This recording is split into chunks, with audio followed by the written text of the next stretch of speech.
साथियों, नमस्कार। धर्म जीवन चैनल में फिर एक बार स्वागत है। बहुत सुंदर वीडियो दर्शन देख के मन आनंदित हर्षित हो गया और मैं तो खूब खूब नमन वंदन करता हूँ उन सभी गुरु भाई बहनों को जो गुरुदेव के साथ में विमान यात्रा में साथ में थे और गुरुदेव पूर्ण स्वास्थ्य जांच के लिए फिर जोधपुर आ गए हैं। और मैं एक चीज़ मेरा व्यक्तिगत अनुभव रहा है कि गुरुदेव के आप निकट अगर रहिए मतलब एकाग्र मन से, तो गुरुदेव के शरीर से ऐसी दिव्य सुगंध आती है कि न तो वो चंदन है, न गुलाब है, न गेंदा है, न चमेली है, क्या है कुछ पता नहीं, लेकिन ऐसी दिव्य सुगंध आती है कि मतलब आप बरबस ही समझ नहीं पाएंगे। मैंने तो कई बार आश्रम के कई बहुत जिम्मेदार लोगों से भी इस बात को कहा, क्योंकि जब सत्संग आयोजन होता था साउथ दिल्ली समिति का तो मेरा सौभाग्य रहता था, मेरे को बहुत बार निकट सानिध्य मिलता था। तो मैंने उससे पूछा कि आखिर में वो महक क्या है, सुगंध। उन्होंने कहा भाई आज तक हमें भी नहीं पता है। तो मैं तो निवेदन करूंगा उन भाई बहनों से जो यात्रा में थे गुरुदेव के साथ में। पहले वीडियो देखिए फिर चर्चा करते। वीडियो देखिए पहले।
एक और देखिए। बड़ा आनंद है, बहुत दुर्लभ दुर्लभ अनमोल, कोई मोल नहीं। इसको देखिए थोड़ा सा। धर्म प्रेमी माँ बाप की शिक्षा कैसे रंग लाए, शांति प्रेम आनंद के सागर सद्गुरु ये समझाए। आवन जावन आदि उपाय,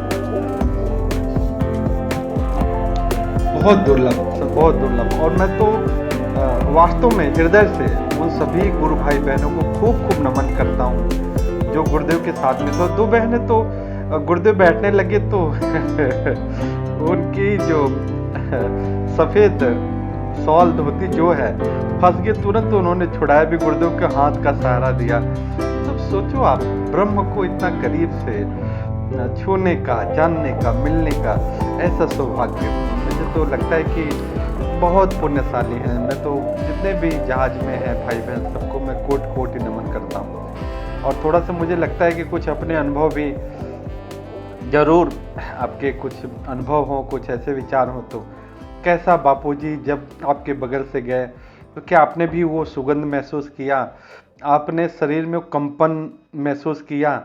आपने मतलब कुछ अलग सा ये दृश्य जो देख रहे होंगे उनको कैसा अनुभव लगा? कुछ अपनी अवश्य, मुझे लगता है कि जो भी साधक थे बहुत गहरे, बहुत ऊंची कमाई के धनी साधक, और ये गुरु जिस अवस्था में है ना, आप अगर कोई ऐसा माप हो ना, तो जैसे सूर्य प्रकाश प्रकाशित होता है ना, वैसे गुरुदेव के चारों तरफ एक गोलाकार सूर्य के जैसे आभा मंडल।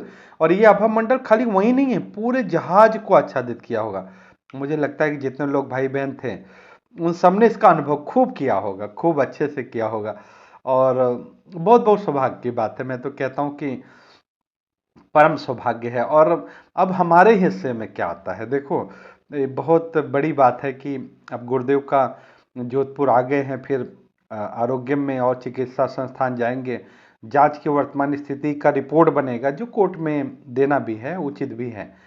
लेकिन हमारे हिस्से में जो आता है कि अब हम सब साधक मिलकर खूब शुभ संकल्प करें कि प्रभु इस बार 3 महीने नहीं 6 महीने का समय मिले। क्योंकि बार बार, और एक बात मैं स्पष्ट कह रहा हूं, देखो यही स्थिति नहीं, इससे बापूजी जब बहुत ज्यादा बीमार थे, आप बापू की इस तरह देख के, आप, मैं मतलब मेरा व्यक्तिगत मत है, कोई इसको अगर गलत माने तो उसके लिए मैं पहले ही क्षमा प्रार्थी हूँ। लेकिन बड़ा स्पष्ट मैं कहता हूँ, बापूजी जो बहुत बीमार थे ना, तब भी उन्होंने अपनी बीमारी जाहिर नहीं होने दी। और एक बार तो जाहिर सत्संग में आपको पता होगा, गुरुदेव ने, अगर जिसने सुना होगा, कहा था कि शरीर को कैसी कैसी पीड़ा होती है, लेकिन सब कुछ सह के भी मैं सोचता हूँ कि बच्चों को कष्ट ना हो। तो ऐसा नहीं है कि गुरुदेव बहुत, अब ये मान लीजिए कि शरीर से स्वयं को एकदम अलग करके रखे हुए हैं, तो भी साधकों के लिए इतना मैं क्या कहूँ, मैं तो यही कहूँगा कि अलग अलग स्थान पर उपचार के लिए उनका जाना हुआ। और सौभाग्य उन सब सेवाधारी भाई बहनों का रहा आश्रम में, जो सबरी की तरह झाड़ू बुहारी करके से प्रतीक्षा करते रहे कि एक दिन राम आएंगे और दर्शन देंगे। तो मुझे लगता है कि प्रभु श्री राम सबरी के शुभ संकल्प से खींचे चले गए थे, ऐसे मेरे गुरुदेव भी इस शुभ संकल्प से, मतलब सभी के शुभ संकल्प से वहां पे पहुंच गए और दर्शन दिया लोगों को। मैं तो सिर्फ ये कहूंगा कि औषधि के साथ में लोगों का संकल्प पूरा हुआ, ये चीज है। और हमारा तो बस ये रहेगा कि खूब श्रद्धा भाव से खूब शुभ संकल्प करें कि 20 तारीख को सूरत में भी, जो अहमदाबाद में जो भी वहाँ के गुजरात के जो भी वकील हैं, सरकारी वकील, ईश्वर उन्हें भी सद्बुद्धि दे। इस उम्र में, इस अवस्था में मुझे लगता नहीं कि कोई भी व्यक्ति अगर अंतर्मन से देखेगा तो खिलाफ बोलना चाहिए इस अवस्था में गुरुदेव को देख के। तो मुझे लगता है कि वकील भी पवित्र आत्मा होंगे, सरकारी वकील, वो भी कुछ ऐसा अनैतिक शब्द नहीं बोलेंगे जिससे किसी संत को इस अवस्था में औषधि उपचार के लिए तकलीफ हो। और हम सब लोग, हम सब साधक भाई बहन खूब शुभ संकल्प करें कि प्रभु, जैसे गुरुदेव कहते हैं कि वकील में, जज में सब वही अंतर्यामी परमात्मा है, तो अंतर्यामी परमात्मा बस वही करे जो शास्त्र और देश समाज और सभी साधकों को शुभ संकल्प चाह रहा है, ऐसा मंगल हो। और बहुत मैं तो अच्छे से कई बार इस चीज को देखा, तो बहुत बहुत बहुत श्रद्धा भाव, मतलब कुछ बहुत कुछ याद आया मुझे, बहुत कुछ याद आपको भी आया होगा ये देख करके, अपने गुरु के साथ में निकट के क्षण जो मिले हैं। तो मैं तो चाहूँगा कि शायद ऐसा सौभाग्य हो कि वो भाई बहन जो यात्रा में साथ थे, इतने करीब थे, और गुरुदेव ने उनसे कुछ चर्चा भी करी है, कुछ दृष्टि भी पड़ी है, अपने साझा अनुभव साझा अवश्य करिए, ताकि वो क्षण को हम भी करीब से महसूस कर सकें, अगर उचित समझें आप तो। और बाकी एक प्रश्न भी था सुशानंद जी को लेके, सब लोग काफ़ी चीज़ कह रहे हैं कि वो जो मैंने अभी पीछे वीडियो डाला था उसमें सुशानंद जी फोटो पुरानी और नई, हाँ ये सत्य है। वो सुशानंद जी का देखिए, उतनी ही फोटो बनाने की मतलब आप कहें ना तो ये मनमर्जी नहीं किसी ने बना लिया है, गुरु की आज्ञा के बगैर। जहाँ पे अब मैं बहुत कुछ नहीं कहूँगा, वो जो छोटी सी झलक गई है वो एक साधकों के मन के संकल्प और साथ सवालों को विराम देने के लिए गई है। बाकी वीडियो बना के डालने की अनुमति नहीं थी जो आप करें। वो तो मैंने एक पुरानी वीडियो सुशानंद जी की शुरू में डाली है कि उनका शुरू में विचार क्या था, तो क्या आज विचार बदल नहीं गया है। तो जो लोगों ने डाला है कि उनका करंट वीडियो डालो, तो नहीं प्रभु, संभव नहीं है। उतना सा भी जो झलक है वो बड़े उद्देश्य से आपको मिला है, और वो सब सारी चीज कहना यहाँ उचित नहीं है। तो आप खुद समझदार हैं, ऐसी कोई सोच नहीं रखिए कि वो गलत था या सही था, नहीं, बहुत सही हो रहा है। और एक मुझे लगता है कि और सुरसानंद जी की जो जानकारी आई है वो मैं आपके और ये चीज़ मुझे तो लगता है कि ये अपने वो भाई भी जो ये चैनल वाले भाई हैं ना, वो खुद वहाँ पे थे भी। अपने नीलेश भाई ने अपने वीडियो में भी डाला है, मैंने उनको स्पेशली सुना है, वहाँ पे खुद थे। और नीलेश भाई की सेवा जितनी है, मैं तो कहता हूँ कि 1% झूठ बोले ऐसा संभव नहीं है। मैं तो बहुत पहले से सुन रहा हूँ। और चलिए, सुरसानंद जी ने जो कहा है आप एकदम मान लीजिएगा कि इसमें 1% भी कोई झूठ है, बनावट नहीं है। ठीक है, आपने पढ़ा भी होगा, और नहीं पढ़ा है तो मैं पढ़ दे रहा हूँ। उज्जैन में सुरसानंद जी ने गुरु भाई ने जिसके सामने कहा, और मेरे से भी उज्जैन में मिले थे काका जी भी, वो भी अपना बोले कि मैं वहीं पे था और मेरे घर के लोग थे, वो वीडियो दे भी रहे थे। तो मैंने सोचा शायद बहुत कुछ ऐसा सामने आना अभी शायद उचित ना हो, फिर भी पढ़ लेता हूँ। परम पूज्य गुरु भाई श्री सुरसानंद जी ने उज्जैन आश्रम में मेरे सामने सत्संग भी दिया। कुटियम कुछ भाई बहनों के बीच उन्होंने कहा, मतलब सत्संग माने सही बात बोला, कि परछाई जो होती है ना, सबकी देखो, ये देखो आपकी सबकी परछाई ये है ना, ये दिख रही है ना, वह काली होती है। लेकिन ये जो साधक आप सब दिख रहे हैं ना, ये बापू जी की परछाई की श्वेतिमा है। बापू जी की परछाई कभी काली नहीं हो सकती है। मतलब जो साधक दिख रहे हैं हम लोग श्वेत में, ये बापू जी की परछाई की श्वेतमा है। मेरा, और उन्होंने कहा, मेरा तो यह मानना है कि जैसे समुद्र मंथन हुआ था ना, तो सभी ने सभी चीजें ली, लेकिन जब विष निकला तो सभी के हिस्से का विष स्वयं भगवान शिव ने अपने कंठ में धारण कर लिया, किसी को नहीं दिया। ऐसे ही ये जो आरोप लगे हैं ना, मैं तो ये मानता हूं कि हम साधकों के पाप कर्म पूज्य बापू ने स्वयं अपने ऊपर ले लिए, एकदम 110 ने 1000%। देखो, मैं स्पष्ट कहता हूं कि चाहे हम हो चाहे आप जितने भी साधक हैं, गुरु जी कहते थे कि दीक्षा लेने से पहले जो भी कर्म रहे वो सब नष्ट हो गए, भस्म हो गए, और गुरु दीक्षा के बाद में सारा कुछ, आज से तुम्हारा नया जीवन, नया जन्मदिन है। तो भस्म कहाँ हुए, किसने ले लिया? जबकि कर्म का काट्य सिद्धांत क्या कहता है? कर्म का काट्य सिद्धांत क्या कहता है कि कर्म किया है तो उसको, कर्जा है तो किसी को चुकाना पड़ेगा। तो वो गुरु जी ने हमारे जो कर्मों को ले लिया है। तो मैंने पहले भी कहा कि कई संतों की वाणी में चीज आया स्पष्ट कि समर्थ गुरु ऐसा करते हैं, और पाप कर्म बापू ने स्वयं अपने ऊपर ले लिया। क्यों? रामा भाई है ना, वहां पे रामा भाई भी थे। रामा भाई ने कहा, हाँ, रामा भाई भी वहां प्रत्यक्ष थे अंदर। रामा भाई का तो हमेशा गुरुदेव के साथ में पूरा समय रहा उनका, और बहुत सेवा उनकी रही है निकट की। और इतना मुझे तो लगता है कि जितने भी वक्ता हैं, मुझे तो लगता है कि आप ये सोचो ना, दिन रात ये तपस्या, फिर भी कई लोग कुछ बोल जाते हैं। मुझे तो लगता है कि थोड़ा चिंतन भी आवश्यक है। अच्छा, और सुरसानंद जी ने कहा, मैंने गुरुदेव के लिए क्या नियम किए हैं और क्या नियम करने बाकी हैं, यह मेरे बापूजी जानते हैं और मैं जानता हूं। मैंने कहा था ना कि मेरा बोलना पूरा हुआ ना हुआ और बापूजी व्यासपीठ पर आ जाए। जो मैंने पहला वीडियो डाला था, सुरसानंद जी अपना वचन पूरा करें, आपने देखा होगा, उसमें स्पष्ट उन्होंने यही शब्द बोला था। आपको प्रत्यक्ष मानना चाहिए कि इसमें कहीं कोई बनावट नहीं, झूठ नहीं है। और उन्होंने, अब ये भी चीज आप समझ लीजिए, वो कह रहे हैं स्पष्ट कि मैंने क्या नियम गुरुजी के लिए किया है और क्या अभी करने बाकी, वो गुरुजी और मैं जानता हूं। ये आप समझ लीजिए कि ऐसा नहीं कि सुरसानंद जी बिना बताए भाग गए। और मैं कुछ शब्द नहीं कहूंगा, बहुत लोग कुछ लिखते थे, क्यों ऐसा बोल के हम अपनी वाणी से कुछ ऐसा अनुचित बोलने का हम ऐसा कहें भी।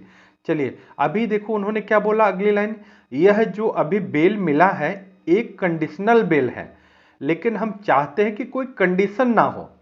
हम तो यह चाहते हैं कि बापूजी हमारे बीच में आए, कोई कंडीशन ना हो, और फिर से सत्संग हो। और साईं जी को भी तो लाना है, उनको थोड़े भूलना है। और फिर उन्होंने कहा, मैं आऊंगा, जरूर आऊंगा, मेरे बारे में कोई क्या बोलता है इससे कोई मतलब नहीं है। ये श्री सुरसानंद जी के वचन है। अब कोई कहे कि जी उनके वीडियो रिकॉर्डिंग ले आओ, वो ले आओ। देखो प्रभु, मुझे लगता है कि हर व्यक्ति का अपना एक सामर्थ्य होता है। आप तो शायद बहुत बड़े सामर्थ्यवान होंगे कि डायरेक्ट हर चीज में प्रश्न बोले, ये वीडियो लाओ, उनका दिखाओ। लेकिन हर चीज का, हर वक्त का एक, मेरी अगर आप पिछले वीडियो में देखो, जब मैंने सुरसानंद जी डाला था, उसमें मैंने कहा था कि अब वक्त को वक्त दीजिए, सही वक्त सही समय पे जरूर आएगा। और उस समय भी बहुत लोग बोले कि आप तो उनके पिट्ठू हो, क्या हो, सुरेशानंद जी कहाँ हैं, ये हैं, गलत है, उनके साथ ये हुआ, लेकिन आज सुरेशानंद जी आपके सबके सामने आ गए ना, तो सुरेशानंद जी अपनी वाणी में भी बोलेंगे। आज मैं आपको बोल रहा हूं, आपको बहुत जल्दी ऐसा भी वीडियो मिलेगा जहां सुरेशानंद जी स्वयं अपनी बात खुद भी कहेंगे। ये भी मैं कह रहा हूं, लेकिन आप बोलो कि कब कहेंगे ये बताओ, तो मुझे लगता है कि मैं ऐसा बोलूं कि मैं ही बता दूंगा, मेरा सामर्थ्य नहीं है, और फिर मुझे भी मर्यादा में रहना चाहिए। आइए अगली बात क्या है कि मैं आऊंगा, जरूर आऊंगा, मेरे बारे में कोई क्या बोलता है इससे कोई मतलब नहीं। मेरे गुरुदेव मेरे लिए क्या हैं, यह मेरे गुरुदेव और मैं, हम दोनों के बीच की बात है। मुझे किसी से सर्टिफिकेट की आवश्यकता नहीं है।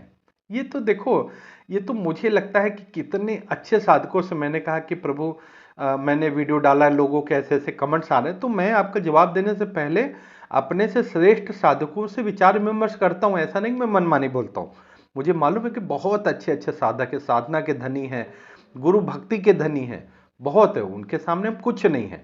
तो उन्होंने कहा कि देखो पांडे जी, मैं तो सिर्फ एक बात कहूंगा, गुरु और शिष्य के बीच का जो संबंध है उसको बयां कर पाना संभव नहीं, और किसी को भी उसमें इस तरह प्रश्न करके खुद के ऊपर दोष नहीं लेना चाहिए। तो ये चीज अभी ये कह रहे मेरे गुरुदेव मेरे लिए क्या है, ये मेरे गुरुदेव और मैं, हम दोनों के बीच की बात है, मुझे से किसी से सर्टिफिकेट की आवश्यकता नहीं। सुनिए सुरेशानंद जी कह रहे हैं। आप सोचो ना, ये चीज को आप अगर हृदय से केवल पढ़ो भी ना, तो आपके भाव से आंखें भर आएंगी। और सही है, सुरेशानंद जी को करीब से जो जाना है ना, वो सवाल कैसे करोगे।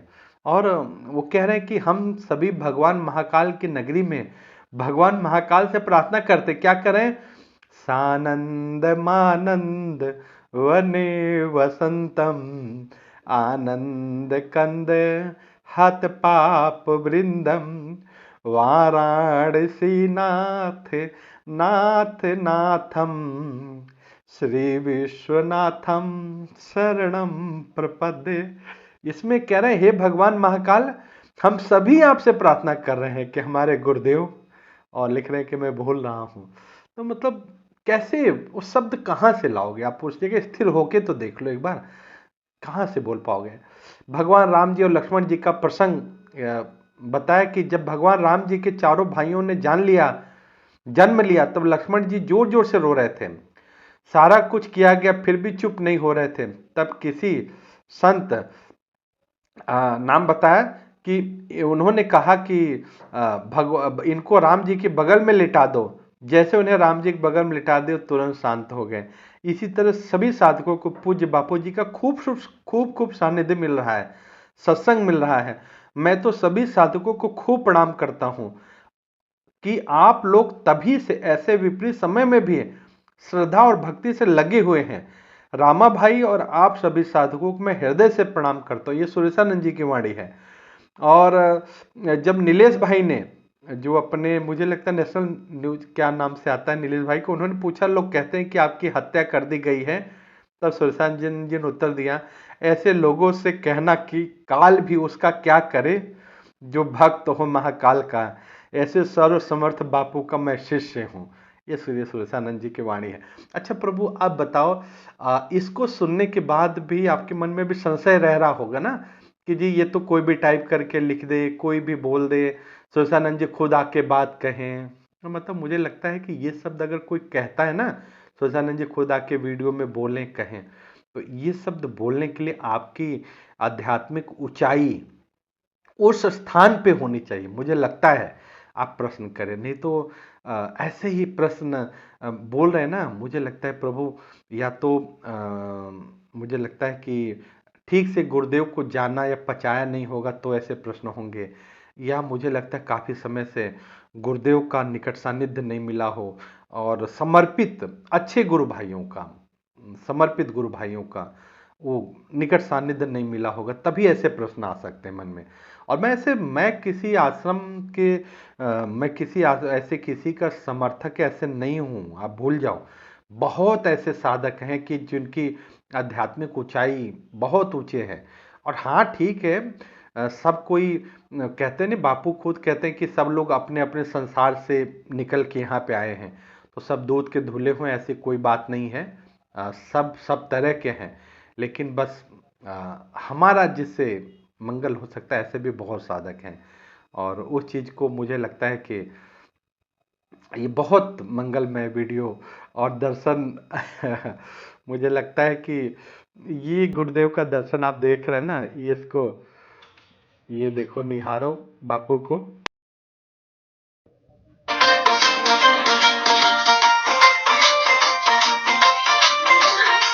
कुछ चेहरे तो मैं पहचान रहा हूँ।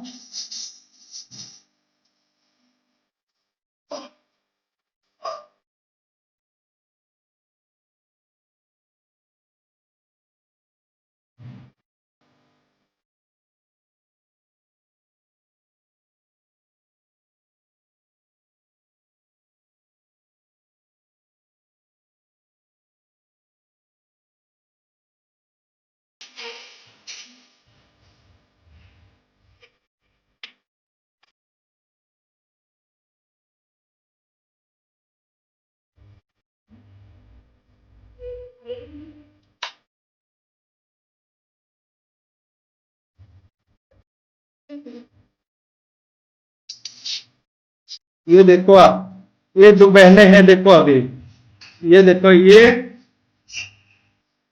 देखो, ये देखो, ये देखो, ये हाँ।